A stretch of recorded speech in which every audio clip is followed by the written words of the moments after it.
14장에 이제 저쪽 바벨론 지역에서 소돔의 연합군을 공격하러 온 그 장면을 이렇게 보았습니다. 지도로 확인해 보면 그돌라오멜 연합군이 소돔성에 공격을 하러 오는데요.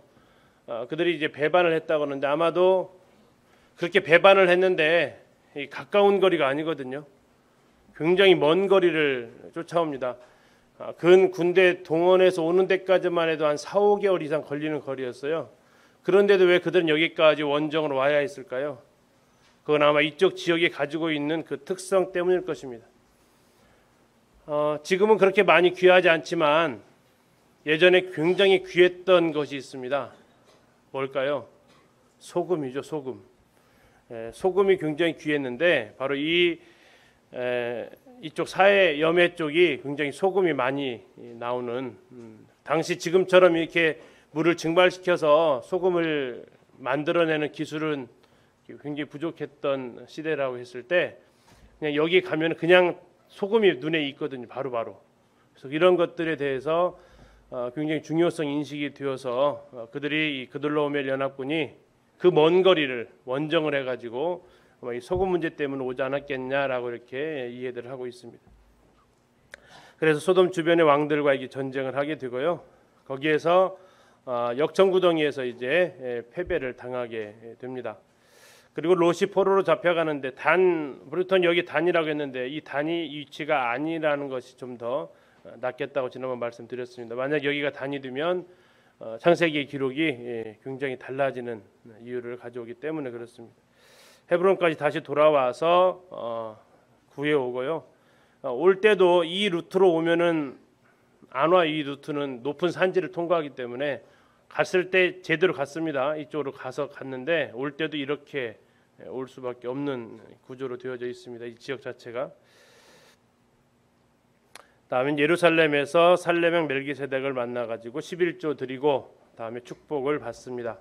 그리고 아브라함은 헤브론으로, 롯은 소돔으로 돌아가는 장면을 우리가 이렇게 볼 수 있고요. 거기서 만났던 멜기세덱과 아브라함의 이 모습은 히브리서 7장에서 설명을 해주고 있습니다. 자, 누가 누구에게 선물을 가지고 왔습니까? 멜기세덱이 아브라함에게 무엇을 가지고 왔어요? 떡과 포도주, 우리 주님을 바로 생각나게 하는 거죠. 이것을 가지고 와서 축복을 합니다. 축복은 높은 사람이 낮은 사람이 하기 때문에 멜기세덱이 더 높은 위치에 있었음을 볼 수 있고요. 여기에 대해서 아브라함은 11조를 드리면서 앞으로 출애굽기에서 나오는 그 11조의 그 원리를 보여주고 있습니다. 모든 게 하나님 거라는 드리는 것을 볼 수 있고요. 이 땅이 지금 어느 도시 같아요? 예루살렘입니다. 여기 황금 모스크 때문에 더 바로 알아볼 수 있는 지역인데요. 지금 살렘 왕이 예루살렘 왕이 되겠습니다. 왕국으로 왔다, 왕의 골짜기로 왔다라고 이렇게 기록이 되어져 있는데 그곳에서부터 이곳은 앞으로 계속해서 성경에 등장하게 되는 바탕이 됩니다. 처음 멜기세덱하고 아브라함이 만났던 장소가 이 왕국, 왕의 골짜기 이쪽인데 예루살렘인데 나중에 이곳은 아브라함이 아들 이삭을 번제 드리려고 했던 그 장소로 다시 등장하고요. 그 다음에 또 언제 나와요? 다윗이 하나님 앞에 벌을 받을 때 재앙을 선택을 하죠. 병을 선택을 합니다. 그래가지고 그 하나님의 심판이 멈춘 장소가 바로 이 모리아 땅이 되겠습니다. 그래서 그곳을 다윗이 돈을 주고 사죠. 그리고 그 자리에다가 이제 솔로몬이 뭘 짓습니까? 성전을 지은 곳이 또한 이 예루살렘 이 땅입니다. 그리고 나중에 이제 성경에서 신약 시대에 가서 예수님께서 십자가에 못 박히셨던 장소 바로 이 땅, 모리아 땅이 되겠습니다. 정확히 지점이라고 할 수는 없겠지만 이 모리아 땅에서 전부 다 일어났던 그런 일들이 이번에 보셨던 창세기 14장에서 처음 등장하는 모습을 우리는 확인할 수 있습니다. 자, 이제 15장으로부터 오늘 시작을 하도록 하겠습니다. 오늘부터는 조금씩 속도를 좀 내도록 하겠습니다. 자, 창세기 15장에서 처음 스타트를 이렇게 합니다. 창세기 성경책 같이 이렇게 보시면요, 이후에라고 이렇게 나오죠. 이후에. 자, 이후는 14장을 바로 받는 모습입니다. 그래서 창세기 14장에서 아브라함은 소돔 왕으로부터 어떠한 재물도 얻지 않았습니다. 그렇죠? 그래서 하나님께서 나타나셔서 내가 너의 큰 상급이다라고 얘기하십니다. 소돔 왕이 그 선물을 다 거절했던 그 아브라함에게 아브라함아 내가 너의 상급이다라고 얘기하고요. 자, 지금 그돌라오멜 연합군 대제국의 군대를 갖다가 기습 공격에 잡아왔어요. 근데 그들이 만약에 추스려 가지고 다시 공격해 오면 어떻게 될 것 같으세요?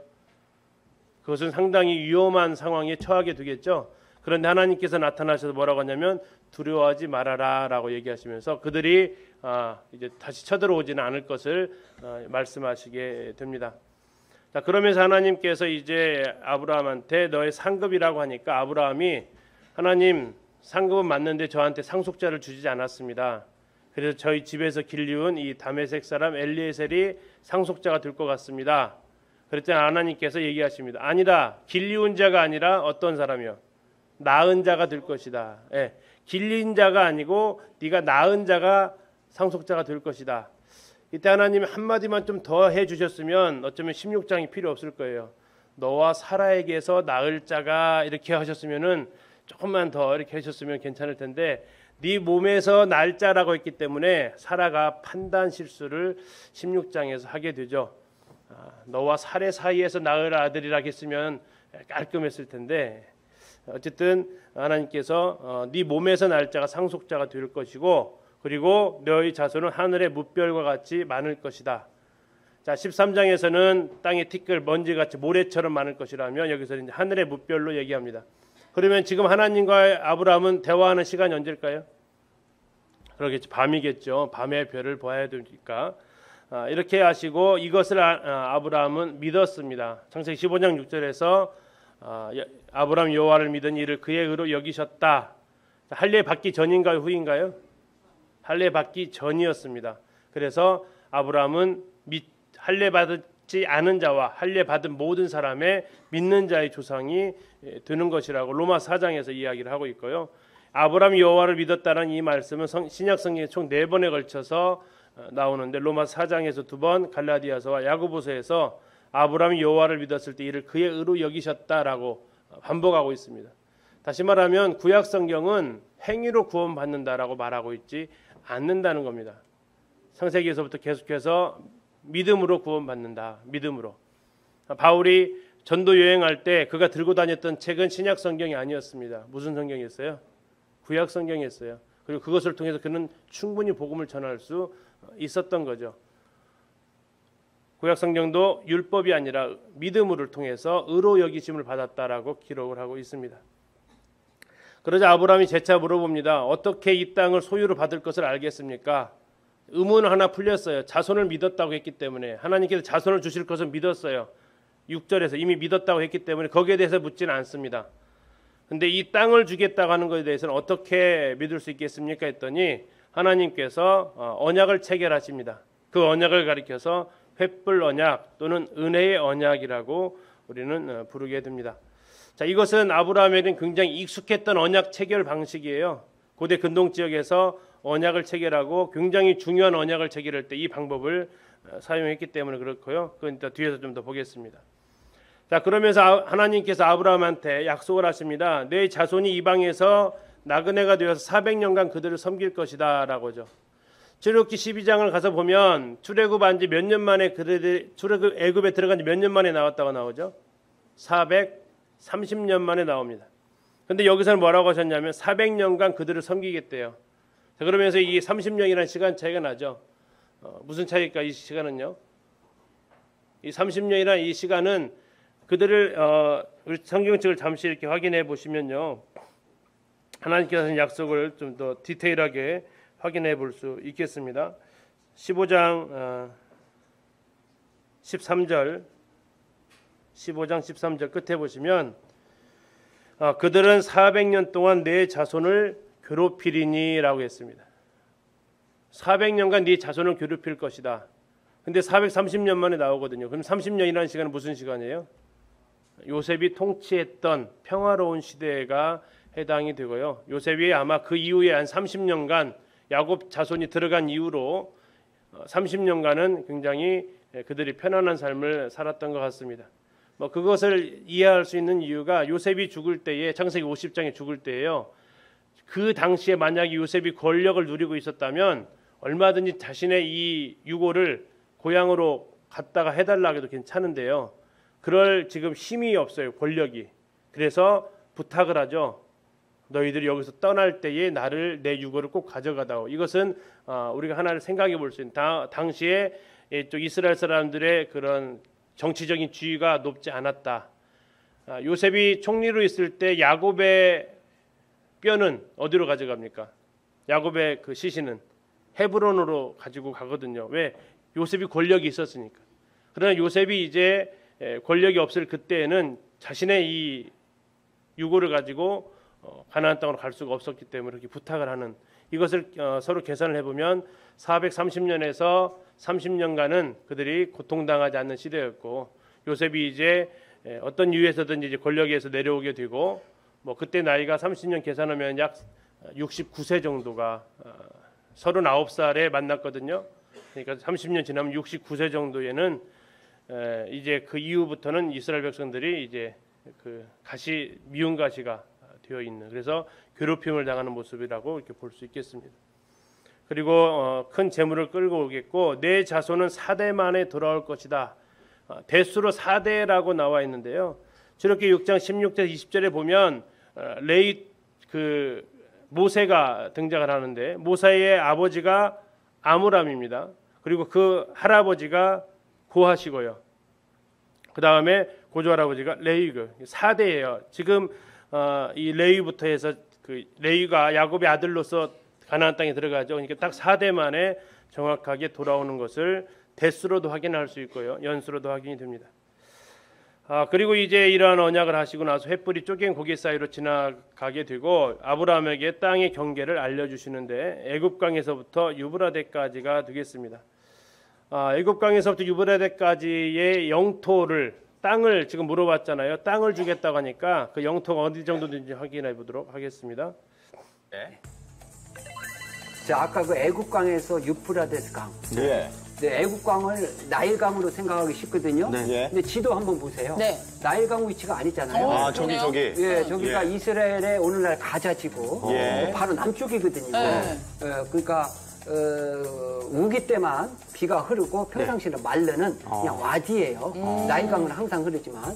그래서 우리가 생각하는 나일강이 아니다. 그래서 지도에 보는 대로 저 위치가 이제 애국강이고, 그 다음에 그 북쪽으로 가면 유프라데스 강. 네. 오늘날 저 유프라데스 강은 터키, 시리아를 거쳐서 흐르는 강이에요. 그 상류 지역. 지도에서 보면 좀 화살표된데 네, 저기까지인데 저희가 거의 한 1000km. 야, 1000분의 1만 있었으면 좋겠다. 예, 약 길이가 1000km 정도 되는 땅을 주겠다고 하나님께 약속을 하셨습니다. 지도를 확인하면 이렇습니다. 애굽강은 나일강과 이스라엘 팔레스타인 땅 중간에 있는 땅이 되겠고요. 지금 이 노란색 땅이 되겠습니다. 이 땅에서 이쪽 유프라테스 강까지 주겠다라고 좀 얘기를 하나님께 약속을 하신 거죠. 그러면 실제로 이 땅을 차지한 적이 있었느냐? 이스라엘 역사 가운데서 딱 한 번 기록에 나와 있습니다. 누가 그걸 차지합니까? 솔로몬 시대 때에 이 땅을 차지합니다.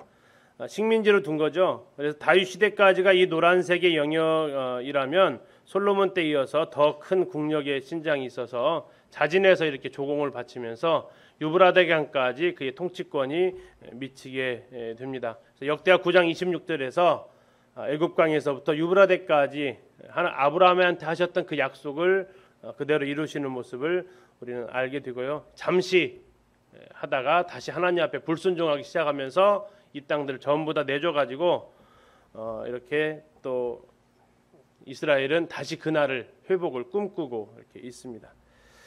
고대 근동의 언약 체결 방식을 이렇게 좀 보면요, 이렇게 지금 이 제물들입니다. 지금 뭐 소와 양과 염소, 3년된 염소들을 놓고 가운데를 이렇게 고개를 탁 짜갭니다. 가운데를 짜개고 이 언약을 맺은 사람이 이 제물 사이를 지나가게 돼요. 이런 이 언약은 피와 고통과 죽음 앞에서 자신이 맺은 조약은 죽음을 각오하고서라도 지키겠다라는 맹세 의식으로 사용이 되고요. 화해와 통일을 나타내는 한몸 의식인데 이때 둘로 쪼개진 희생 제물은 곧 언약의 두 당사자 우리는 하나로 이렇게 언약을 체결했는데 언약을 깨버리면 이렇게 남남이 되면서 거기에 대한 책임을 어긴 사람이 다치는 이런 모습을 의미하고 있습니다. 예레미야 34장을 잠시 보시면 그 모습을 확인해 볼 수 있는데요. 찾아보도록 하겠습니다. 예레미야 34장에 이 언약 맺는 모습이 어떤 의미를 가지고 있는지를 설명을 해주고 있습니다. 예레미야 34장 18절부터 보시면요. 찾으셨나요?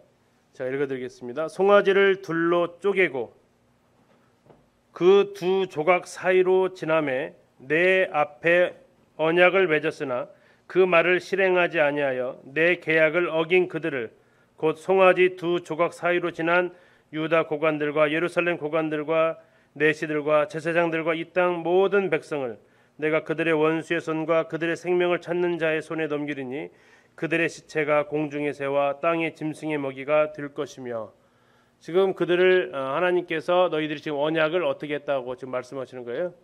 언약을 어겨버렸다라고 아브라함과 맺었던 이 언약을 너희들이 어겨버렸다라고 이야기를 하시면서 거기에 대한 책임을 물으시는 장면이 나오는데요. 이것은 그만큼 무서운 언약 체결이었고요.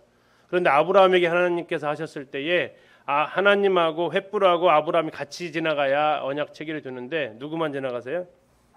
횃불만 지나갑니다. 하나님만 지나가게 됩니다. 우리 다시 창세기로 오시면 15장 17절에 이렇게 말씀하십니다. 해가 져서 어두울 때에 연기 나는 화로가 보이며 타는 횃불이 쪼갠 고기 사이로 지나더라. 횃불만이 쪼갠 고기 사이로 지났다라고 기록을 하고 있습니다. 자, 이건 두 가지라고 지난번에 한번 살짝 말씀드렸습니다. 이 언약을 아브라함에게는 지킬 능력이 없다. 하나님만 이 언약을 지킬 수 있다라는 하나의 뜻이 있고요. 또 하나는 아브라함이 이 언약을 어길 때에 누가 책임을 지신다고요? 하나님이 책임지시겠다. 너는 지킬 능력이 없지만 만약에 네가 지키지 않았을 때 내가 이 사회를 지나가서 내가 쪼개지겠다라고 하나님께서 지금 언약을 체결하시게 됩니다. 결국 우리가 죄를 지었을 때에 그분께서 그의 몸이 찢어지는 이런 모습을 성경은 기록하고 있습니다. 어디에서 기록하고 있죠? 히브리서에서 기록을 하고 있죠. 히브리서에서 뭐라고 기록하고 있습니까? 예수님께서 십자가에서 운명하실 때 뭐가 둘로 쪼개졌어요? 휘장이 찢어졌죠. 그러면서 히브리서에서 휘장은 뭐라고 얘기하고 있어요? 휘장은 곧 그의 육체니라라고 얘기하고 있습니다. 휘장은 곧 그의 육체니라. 어디에 나와 있어요? 잠시 확인하고 가겠습니다. 히브리서 찾으셔서요. 10장 20절입니다. 히브리 10장 20절 같이 한번 읽을까요? 시작. 그 길은 우리를 위하여 휘장 가운데로 열어놓으신 새로운 살 길이요 휘장은 곧 그의 육체니라. 우리가 예수의 피를 힘입어 성소에 들어갈 담력을 얻었다고 하시면서 휘장이 찢어졌기 때문에 그것을 가능하게 되었고 근데 그 휘장은 곧 예수님의 육체라고 지금 이와 같이 언약 체결했는데 우리가 어겨버렸을 때에 그분께서 친히 직접 여기에 대한 책임을 지시는 것. 그래서 횃불 언약이라고도 하지만 은혜의 언약이라고도 명명을 하고 있습니다. 하나님께서 아브라함과 맺은 언약을 12장부터 22장까지 총 한 5번에 걸쳐서 좀 더 세밀하게 더 할 수도 있겠지만 크게 5번에 걸쳐서 이렇게 할 수 있는데 첫 번째는 하나님께서 세 가지를 주겠다. 자손과 다음에 땅과 씨를 주겠다라는 약속을 하시고요. 다음에 13장에서 너와 너의 후손에게 주겠다고 하십니다. 그래서 그 아브라함이 헤브론으로 옮겨가죠. 15장에서는 내가 너의 큰 상급이라고 하시면서 횃불 언약을 주시면서 이 땅을 주겠다라는 확실한 언약을 체결하시고요. 17장에서는 아브라함이 99세 때에 나는 전능한 하나님이라 하시면서 다시 한번 할례로 언약을 맺으십니다. 그리고 22장에서는 아브라함이 모리아산에서 이삭을 드린 그 사건을 통해서 이제 다시 한번 하나님께서 하셨던 그 약속 언약을 확인하시는 장면을 우리는 이렇게 볼 수 있습니다. 하나님과 아브라함이 계속해서 언약의 관계 안에서 이루어지는 모습을 볼 수 있고요. 16장으로 가게 되면 이스마엘이라는 인물이 등장합니다. 이스마엘의 뜻은 하나님이 들으셨다라는 뜻을 가지고 있습니다. 굉장히 이름의 뜻이 좋습니다. 하나님이 들으셨다. 아브라함과 하갈 사이에 태어난 아들이죠. 지금의 아랍 후손들의 조상이 되겠습니다. 아브라함이 가나안 땅에 거주한 지 10년 후에 있었다라고. 당시 고대 근동에서 10년 정도 지나면 아내가 본처가 아이가 없을 경우에 첩을 들여서 결혼할 수 있는 유대 탈무드에 이런 부분들이 나옵니다. 그 시점이 도달을 한 것을 보입니다. 그래서 사라가 먼저 제안을 합니다. 내 몸에서 아이가 낳지 않으니까 애굽에서 데려온 여종을 타용해서 아들을 낳아라. 이때 그 16장 2절을 잠깐 보시면요. 끝부분에 이렇게 나와 있습니다. 아브라함이 사라의 말을 들으니라. 이 들으니라는 단어가 원어로 보면 아브라함이 사라의 말에 순종하니라 이렇게 나와 있습니다. 지금 이런 비슷한 상황을 경험했던 것이 아담이었죠. 아담도 시키는 대로 했다가 이제 화를 당했는데 또 다시 한번 아브라함도 이와 같은 일을 당하게 되고 결국 아까 15장에서 말씀하셨던 대로 아브라함에게서 너에게서 날 후손이라고 했어요.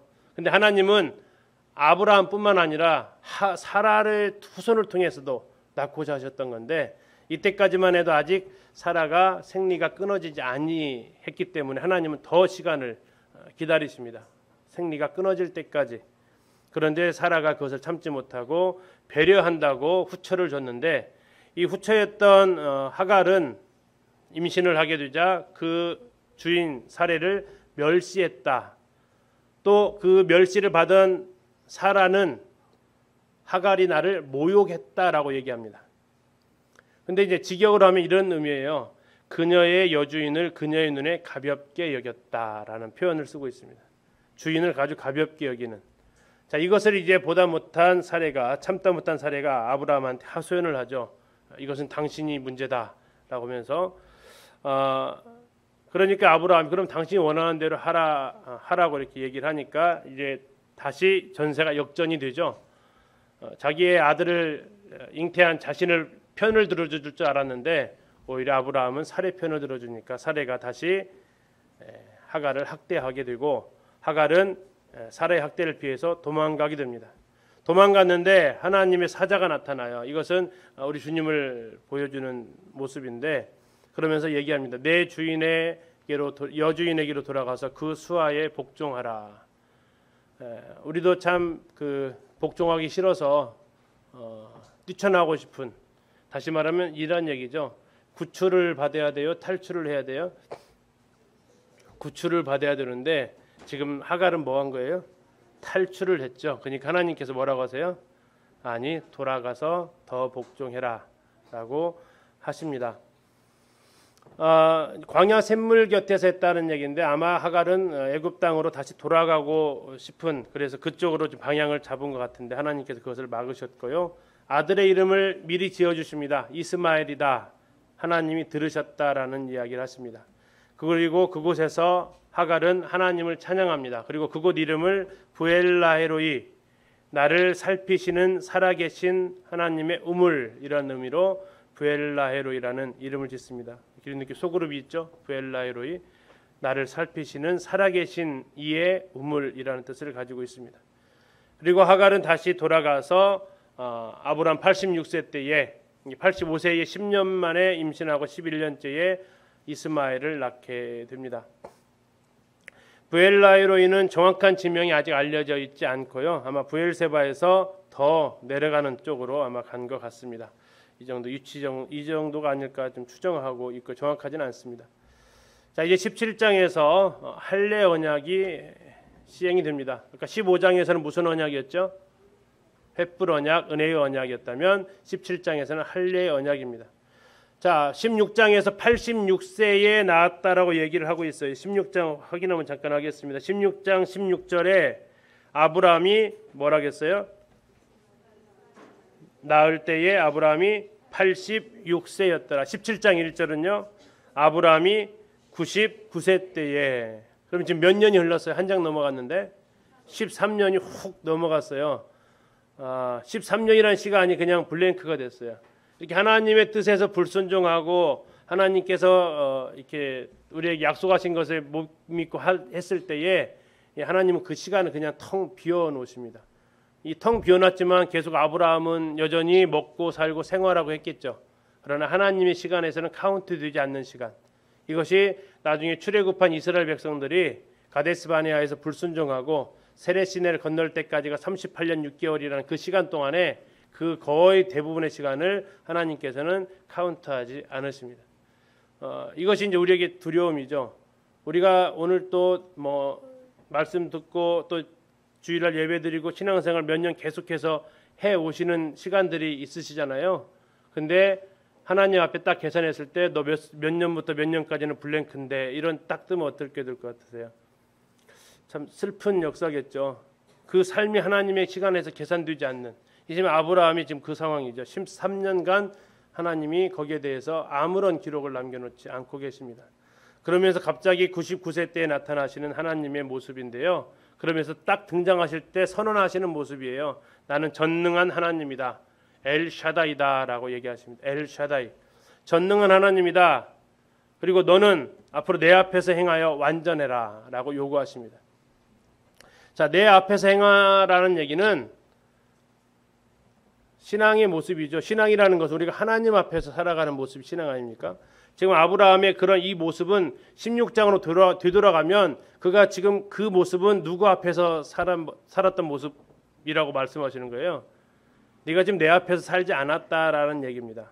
네가 나와의 밀접한 관계 속에서 살아간 세월이 아니다라는 얘기예요. 그냥 너는 내 가족과 함께 내 육신의 생각대로, 아마도 이제 이스마엘의 재롱을 보면서 그가 살았겠죠. 그런 시간들에 대해서 하나님은 얘기하십니다. 아니, 내 앞에서 행하라. 그리고 너는 완전해라. 흠없는 삶을 살아라. 이 완전하라는 단어는 이 희생 제물을 뜻할 때 나오는데, 희생 제물을 하나님 앞에 드릴 때에 규칙이 하나 있습니다. 뭐가 있으면 안 돼요? 흠이 있으면 안 돼요. 이게 하나님 앞에 드려진 희생 제물의 조건이잖아요. 그래서 흠도 없고 점도 없이 나타나라고 또 우리에게 말씀하고 계시고요. 그러한 하나님 앞에 설 수 있는 자로, 하나님 앞에 드려질 수 있는 자로 살아라. 이건 우리가 어떤 도덕적인 흠결을 얘기하는 게 아니고 하나님 앞에 설 수 있는 상태. 지난번에 말씀드렸죠. 정결한 거하고 청결한 거가 뭐가 다르다고 했죠? 정결한 것과 청결한 것. 청결한 것은 그냥 깨끗한 상태라면, 정결한 것은요, 하나님 앞에 드릴 준비가 되어져 있는 상태를 얘기한다고 했습니다. 하나님 앞에 완전한 얘기는 너는 이제 나와의 삶 속에서 희생 제물이 온전히 흠이 없어야 나한테 드려줄 수 있는 것처럼 네 삶이 내 앞에서 나와의 밀접한 관계에서 살아가라고 이야기를 하십니다. 그러면서 아브라함의 이름을 아브라함, 사레의 이름을 사라라고 바꾸어 주시고요. 그러면서 거기에 대한 언약을 다시 세우는데 그게 바로 할례의 언약입니다. 우리 식으로 말하면 포경 수술에 해당이 되는 건데요. 이것은 우리의 몸에 새겨놓은 언약이라는 거예요. 지난번에 횃불 언약은 밖에서 이렇게 재물 사이에 재물을 갈라버린 언약을 세웠다면, 이제 하나님은 너 재물로 갈라놓은 언약 세우니까 제대로 지금 인식 못하고 못 지키지, 어디다가 문신을 어디다가 새겨놓는 거예요? 네 몸에다가 새겨놓겠다는 얘기입니다. 네 몸에다가 내가 언약을 새겨놓겠다. 영원히 변할 수 없고 영원히 기억하라고. 그래서 아브라함에게 이 할례 언약을 세우시고, 거기에 대해서 이제 구체적으로 사라가 아들을 낳을 것이고 그 아들을 이삭이라고 얘기를 합니다. 아브라함의 참 놀라운 모습은 하나님이 딱 약속을 하니까 바로 그날에 무엇을 합니까? 할례를 행합니다. 17장 26절을 잠깐 보실게요. 17장 26절. 그 날에 아브라함과 그 아들 이스마엘이 할례를 받았고 그 집의 모든 남자고 집에서 태어난 자와 돈으로 이방 사람에게서 사온 자가 다 그와 함께 할례를 받았더라. 언제 받았다고요? 그 날에. 무슨 날이에요? 하나님이 나타나신 그 날에. 지체하지 않았다라는 것이. 나중에 22장에서 또 한번 그런 모습들이 나오죠. 하나님 명령하셨을 때 지체하지 않고 즉각 순종하는 모습을 우리는 배울 수 있습니다. 하려는 영상으로 올려드리도록 하겠고요. 이제 18장으로 가시면 다시 한번 하나님께서 나타나시게 됩니다. 나타나신 목적은 소돔과 고모라를 심판하시러 가시는 길에 아브라함한테 가시는 거죠. 왜 가셨을까요? 성경은 내가 이것을 아브라함한테 숨길 수 없다라고 얘기하고 있습니다. 왜 숨길 수 없습니까? 아브라함을 뭐라고 불렀다고 야고보서에서 하나님의 벗이다라고 불렀습니다. 참 이보다 더 멋진 표현도 없죠. 하나님의 벗이다라고 얘기하는. 자, 그러면서 이제 아브라함이 나타나서 소돔과 고모라를 심판할 것을 말씀을 하시기 위해서 나타났습니다. 그때 아브라함이 있었던 위치를 기억을 하셔야 돼요. 자, 아브라함이 어디에 있습니까? 18장 1절에 보면 여호와께서 마므레의 상수리 나무들이 있는 곳에서 이렇게 나오죠. 여기가 우리가 안 써 있습니다. 성경에 헤브론이라고 직접 나와 있지 않지만 이 장소를 기억하셔야 돼요. 어디예요? 헤브론이라고 써놓으시면 좋겠습니다. 여기는 장소가 좀 헤브론입니다. 헤브론을 언제 옮겨갔죠? 창세기 13장에서 헤브론으로 옮겨갔습니다. 자, 이 헤브론 마므레 상수리 나무 있는 곳에 손님을 접다는데 등장하는 때가 나와 있어요. 1절에 보시니까 아브라함에게 나타나시니라 날이 어떨 때요? 뜨거울 때. 다시 말하면 분위기 파악을 잘 못하는 때죠. 이때는 돌아다니는 때일까요? 아닐까요? 아니죠. 이때 돌아다니면 그냥 일사병으로 이렇게 쓰러져 버리는 때예요. 예사롭지 않은 등장이죠. 일상적인 등장인 모습이 아닙니다. 자, 아브라함이 이것을 직감했는지 아브라함이 어떻게 합니까? 2절 보시면 눈을 들어본즉 사람 셋이 맞은편에 서 있었대요. 아마 이제 들어오진 않고 서 계셨는데 그러니까 아브라함이 막 장막문에서 어떻게 했다고요? 달려나가고 영접하고 몸을 땅에 굽히고. 자, 누가 누구에게 보통 아쉬운 소리를 해야 돼요? 나그네들이 아쉬운 소리 해야죠. 제발 좀 쉬었다 가게 해주세요. 물 좀 주세요라고 해야 되는데 아브라함이 아쉬운 사람처럼 가서 이렇게 합니다. 이것을 히브리서 13장에서는 부지 중에 나그네를 영접한 아브라함의 그 좋은 예로 얘기를 해주고 있습니다.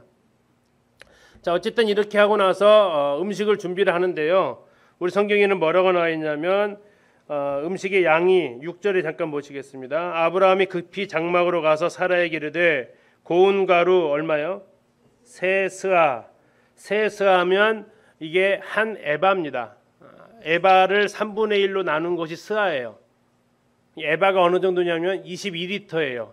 고체로 22리터. 22리터는 22kg은 아닙니다. 그건 좀 킬로그램, 리터는 좀 다르잖아요. 부피 단위가 22리터예요.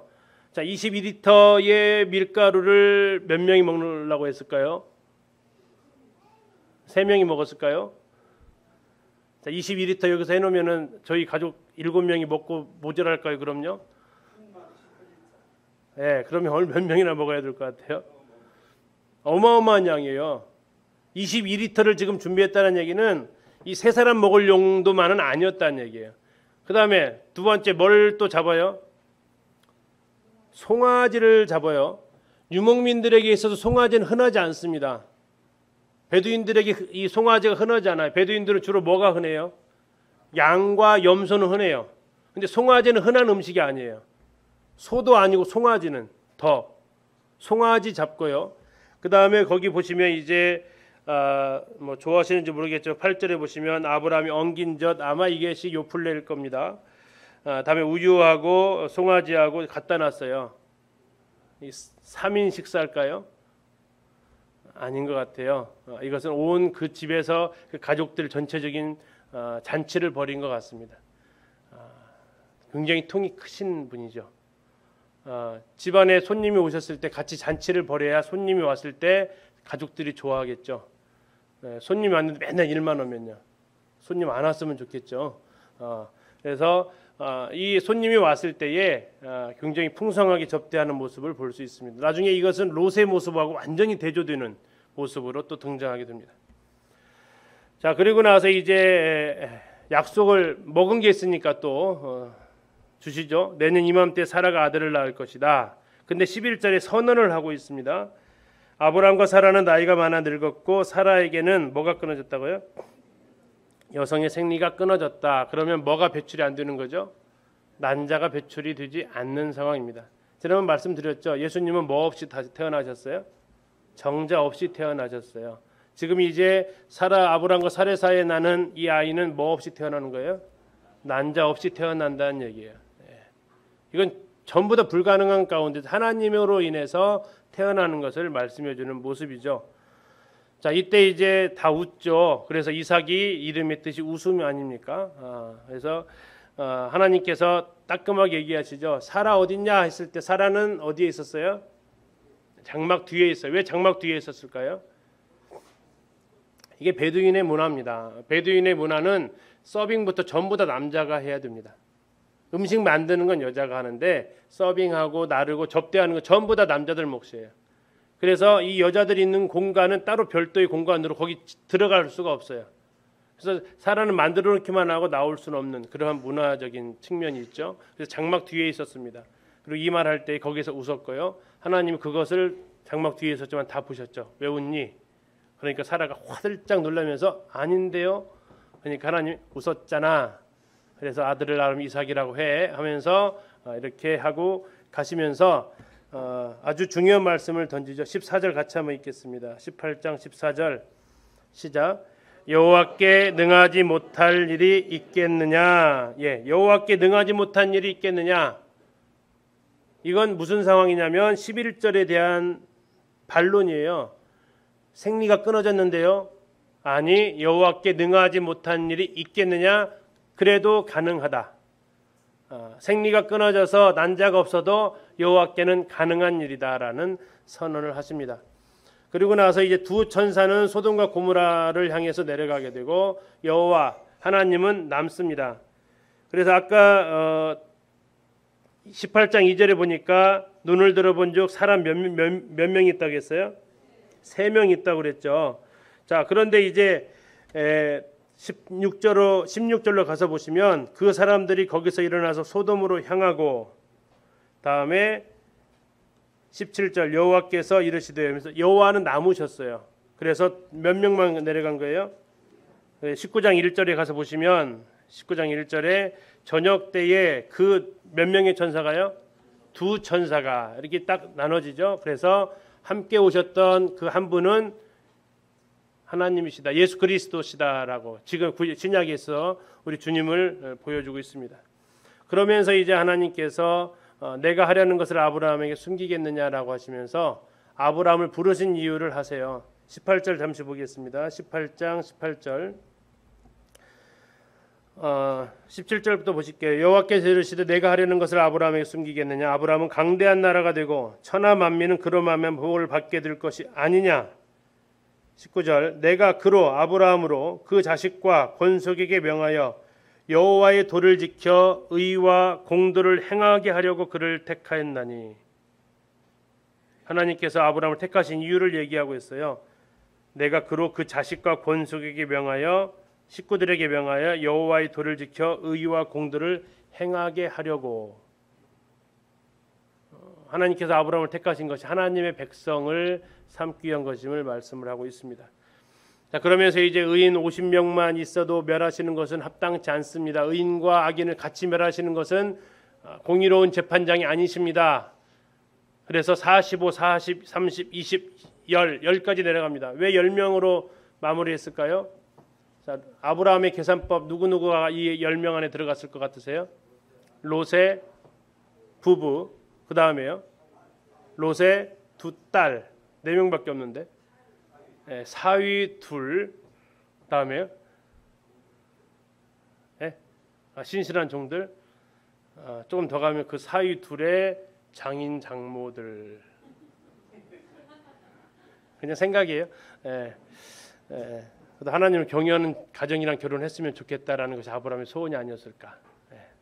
어쨌든 10명이 되지 않아서 여기는 멸망을 하게 됩니다. 그리고 어떤 분의 말처럼 이 10명이라는 숫자는 나중에 유대인들이 디아스포라 때 회당을 짓는 기준의 숫자가 성인 남자 10명이 해당이 됩니다. 없으면 뭘 만들었죠? 기도처를 만듭니다. 성인 남자 10명 이상 있으면 회당을 짓고요. 이것도 영상 보내드릴게요. 자, 19장으로 가서 보시면 19금이라고 했습니다. 지난번에 19금 우리 아이들이 굉장히 읽어서 별로 이렇게 유쾌하지 않은 장면이 나오는 내용이죠. 자, 소돔과 고모라가 나와 있습니다. 자, 소돔의 죄악이 얼마나 컸는지를 샘플을 통해서 보여주시고 계시는데요. 자, 성문에 앉아 있는 롯의 모습을 볼 수 있습니다. 우리 18장하고 이렇게 좀 같이 비교해서 보실게요. 아브라함 어디에 앉아 있었죠? 마물의 상수리 나무 아래에 앉아 있었습니다. 지금 롯은 성문에 앉아 있어요. 제가 말씀드린 대로 정체성을 잃어버려 있는 상태입니다. 자, 롯이 그들을 위해서 식탁을 베풀고 무교병을 구웠습니다. 자, 아브라함은 그 상수리 나무에 앉아 있음에도 불구하고 음식을 다 누가 장만합니까? 아내에게 떡을 만들어라 그러고 하인들에게 송아지 잡아오고 요리하라고 시킵니다. 상수리 나무에 앉아 있었지만 가장으로서의 권위가 분명하게 서 있었다면 성문에 앉아 있었는데, 성문은 보통 누가 앉는 자리라고 그러죠? 장로들이 앉아 있는 자리인데 지금 자기 집안은 어떤 상태인가를 보셔야 돼요. 장로의 위치, 사회적 지위를 얻기 위해서 그가 그 자리에 앉아 있을지 몰라도 지금 자기 아내와 딸들은 어디 있는지 알 수도 없고, 음식을 누가 만들었다고요? 롯이 직접 만듭니다. 자, 그러고 나서 이제 잠잘 쯤 되니까 동네 사람들이 다 오죠. 왜냐하면 이방인, 자기 마을 사람이 아닌 이상한 사람들이 오고 천사들이 왔기 때문에 굉장히 멋지게 보였을 것입니다. 그래서 동성애하려고 하죠. 레위기에서는 여기에 대해서 동성애하는 이 행동에 하면 뭐하라고 했어요? 둘 다 죽이라라고 얘기하고 있습니다. 자, 그러자 이제 이 천사들이 롯을 끌어들이고 다음에 이제 눈을 멀게 하는데, 이때 롯의 황당한 제안을 합니다. 무슨 제안을 합니까? 이 두 사람 놔두고 누굴 내주겠다? 내 딸을 내주겠다. 이 딸은 어떤 딸들이에요? 아까 보니까 정혼한 사위가 있는 딸들이에요. 곧 뭐할 딸들이라고요? 곧 시집갈 딸들인데 내 딸을 내주겠다. 자기 딸을 내주면 자기 딸들이 어떠한 욕을 보일지가 뻔하잖아요. 그럼에도 불구하고 이렇게 내보낸다는 정말 이해할 수 없는 한 가지 행동을 합니다. 자, 이건 한번 기억을 해두시고요. 자, 그리고 나서 이제 눈을 멀게 하면서 천사가 얘기하죠. 너에게 속한 자들을 다 성 밖으로 이끌어내라. 뭐 하라고요? 이끌어내래요. 이거 기억하셔야 돼요. 이끌어내라겠어요. 그래가지고 그들이 찾아간 곳이 누구를 찾아갑니까? 사위들을 찾아갑니다. 사위들은 뭐라고 여겼어요? 농담으로 여겼어요. 그러면 결국 이제 탈출하는 사람 4명인데 이끌어내라고 했던 그들이 어떻게 그럼 탈출을 할까요? 탈출할 때는 다른 사람도 이끌어내지 못했다면 나라도 어떻게 탈출해야 돼요? 전력으로 도망가야 될 거 아니에요. 근데 어떻게 하셨어요? 손을 잡고 천사가 이끌어내요. 지금 이들을 어떻게 하라겠냐면 너희들이 속한 사람들을 이끌어내라라고 이렇게 미션을 줬어요. 그런데 지금 이 사람들은 자기 자신도 스스로 못 나오는 상황. 그래서 성경에서는 이런 표현을 쓰십니다. 자비를 더하셔서, 자비를 더하셔서. 19장 16절 잠깐 보실게요. 19장 16절. 그러나 롯이 지체함에 그 사람들이 롯의 손과 그 아내의 손과 두 딸의 손을 잡아 인도하여 성 밖에 두니 여호와께서 그에게 어떻게 하셨다고요? 자비를 더하셨대요. 지금 그들에게 주어진 것은 자기에게 속한 자를 이끌어내라고 했는데 이끌어내기는커녕 자기 발로도 안 나오니까 다행히 천사가 둘이 갔은 게 다행이지, 둘이 두 사람 손 딱 잡고 지금 끌고 나가는 거 아니에요. 혼자 갔으면 혼자 4명을 어떻게 끌었을지 모르겠어요. 둘이 딱 2명씩 딱 담당하고 끌고 나가는, 이끌어내라는 명을 받았는데 오히려 그들이 끌려나가는 이런 상황이 안타깝게 나오죠. 그러면서 경고합니다. 뒤돌아보지 말 것. 자, 그리고 나서 이제 소알성으로 도망가게 되고 하나님께서 유황과 불을 비같이 내리셨다고 24절에 기록되어 있고요. 자, 이 모습을 보면서 롯의 아내가 무엇을 하죠? 뒤를 돌아봅니다. 요르단을 갔더니 가이드가 이렇게 물어봐요. 언제 뒤를 돌아보았을까요? 1번 유황과 불이 하늘로 내려올 때, 2번 하면서 쭉 얘기를 하는데 몇 번이 뭐가 언제 뒤돌아봤을까요? 뭐 모르죠. 어쨌든 성경에 나와 있지는 않으니까. 언제쯤 뭐가 제일로 이 롯의 아내에게는 미련이 남아 있었을까요?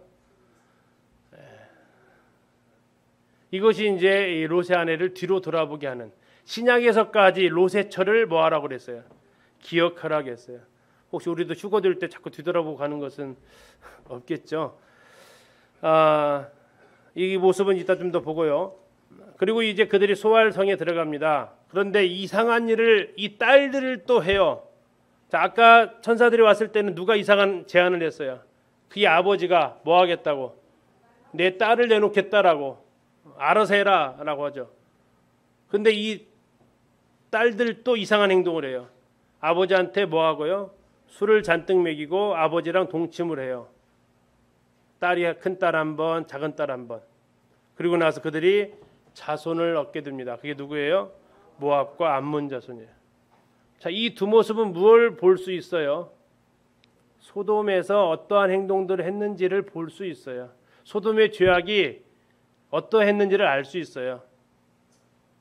자, 롯을 통해서는 요즘 말하면 혼전 순결 같은 것은 기대하지도 않는 상황이었던 거예요. 그런데 지금 대한민국의 상황이 그렇습니다. 대학생들의 70에서 80%가 결혼 전에도 얼마든지 마음만 맞으면 혼전 관계를 가질 수 있다라고 얘기하고 있습니다. 두 딸의 모습은 근친도 별로 그들에게 부담스럽지 않은 거예요. 롯의 찾아왔던 롯, 소돔과 고모라 사람들은 동성애도 별로 문제될 것이 없다라는 거고요. 롯의 아내의 모습을 보면요, 롯의 아내가 왜 그렇게 뒤돌아봤을까는 이따 그 다른 선지서를 통해서 확인해 볼 수 있습니다. 자, 어쨌든 이러한 가운데에서 소돔과 고모라가 하나님의 심판을 받게 됩니다. 자, 소돔과 고모라는 우리 그 지도에서 물음표로 되어져 있을 겁니다. 물음표. 소돔과 고모라, 여기에 이렇게 물음표가 되어 있을 텐데요. 아직까지 정확한 위치가 나오지는 않았어요. 두 부류입니다. 하나는 사해바다 저 밑으로 가라앉을 것이다라고 하는 분들이 계시고, 또 어떤 분들은 이것의 유적지를 찾아냈다, 뭐 밥 에드라, 텔 누메이라 이런 지역을 후보지로 또 얘기하고 있기도 합니다. 이게 지금 사해바다인데요. 지금 보이는 하얀색이 뭘까요? 소금입니다. 이게 그돌라오멜이 그토록 탐이 났던 소금이죠. 의인 10명이 없어서 멸망했던 지역. 또 이 소돔에서 유황 성분이 나오면서 이것은 이제 지구상에서 이렇게 발견되지 않는 물질이라고 하죠. 자, 그런데 이제 이것이 바로 하늘로부터 내렸다는 것을 확인해 볼 수 있고요. 자, 롯의 처가 보이시나요? 보이세요? 딱 봐도 알겠죠? 이분인데요. 사이즈가 굉장히 큽니다. 이스라엘 땅에 있는 롯의 처입니다.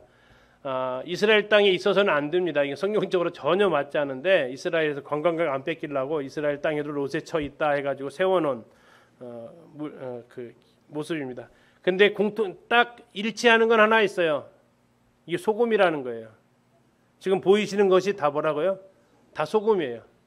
그냥 막 흙 같죠? 다 소금입니다. 정말 소금 기둥은 맞습니다.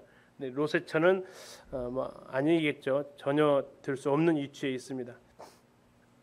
대신 이것은 요르단 땅 사해바다 건너쪽에 있는 롯의 동굴이 있는 산에 있습니다.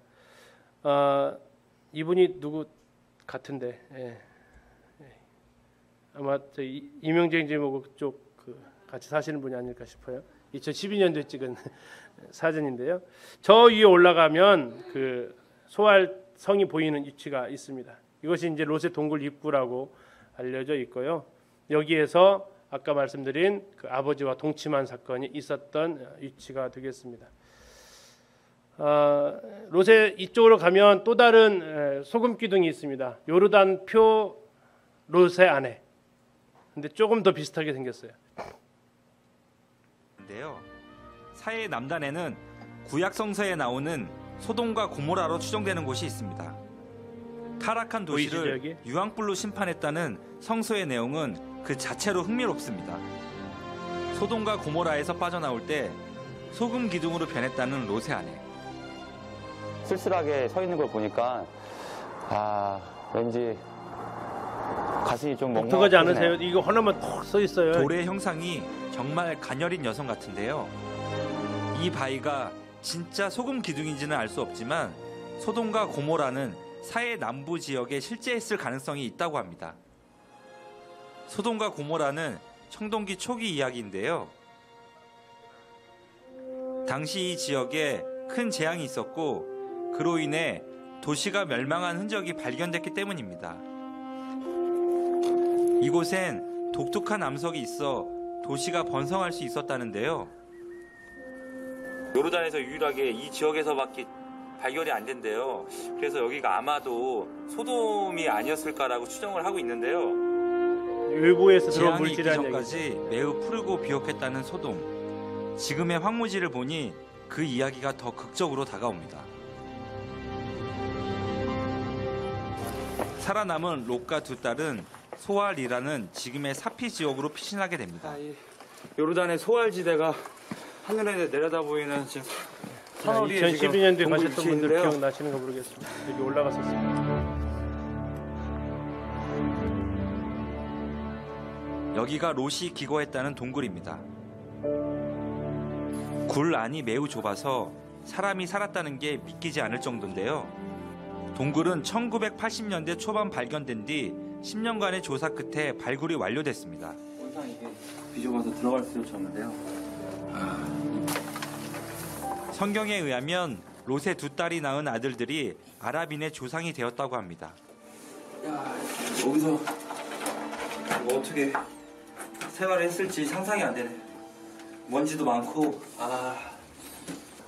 고고학자들은 이탈리아의 폼페이처럼 소돔과 고모라가 모래 속에 묻혀 있을 거라 기대하며 발굴을 계속하고 있습니다.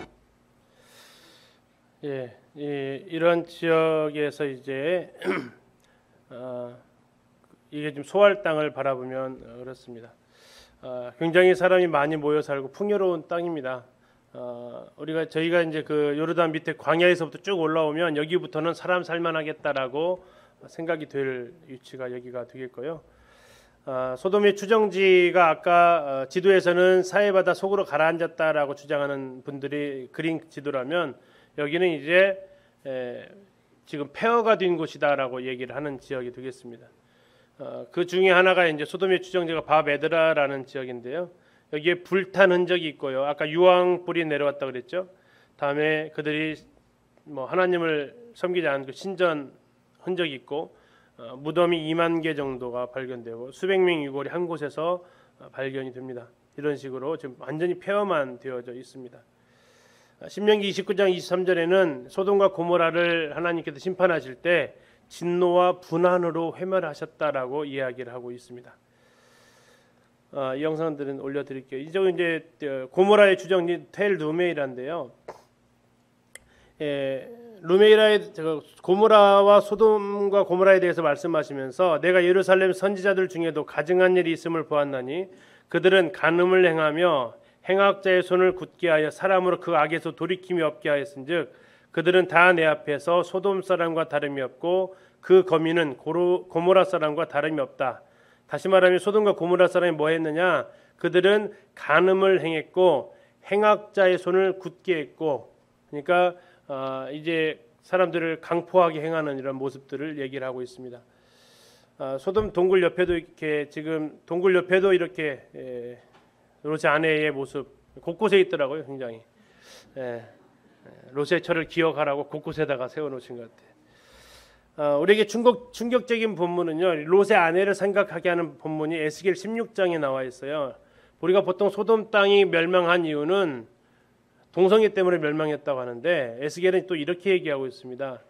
내 아우 소돔의 죄악은 그와 그 딸들에게 교만함과 식물의 풍족함과 태평함이 있으며 또 그가 가난하고 궁핍한 자를 도와주지 아니하며 거만하여 가증한 일을 내 앞에서 행하였습니다. 그러므로 내가 보고 곧 그들을 없이 하였느니라. 그런 성적인 문란함이 창세기 19장에 기록되어 있는 모습이라면 나중에 하나님께서는 에스겔 시대에 이렇게 얘기하십니다. 교만하고 식물이 풍족하고 태평했다. 그러면서도 불구하고 가난하고 궁핍한 자가 그 소돔과 고모라에 존재했는데 그들을 도와주지 않았다. 그러면서도 계속해서 그들은 거만하고 가증한 일, 이것은 우상 숭배하는 거죠. 그들이 하나님 앞에 했기 때문에 하나님께서 그들을 없이 했다라고 말씀하고 있습니다. 그래서 누가복음에서 이런 얘기를 하시죠. 그들이 먹고 마시고 사고 팔고 심고 집을 지었다. 이 말씀은 에스겔에서 어떤 말로 표현되냐면 식물의 풍족함과 태평함으로 표현되어지고 있습니다. 바로 이와 같이 소돔과 고모라를 하나님께서 심판하시는, 하늘에서 불과 유황이 비오듯하여 저를 멸하셨다라고. 그런데 중요한 것은 인자에 나타나는 날에도, 주님이 다시 오는 그날에도 지금 이 모습이 우리들에게 그대로 고스란히 남아 있다면 하나님 심판을 자처할 수밖에 없는 거죠. 잠시 쉬었다가 20장부터 진행하도록 하겠습니다.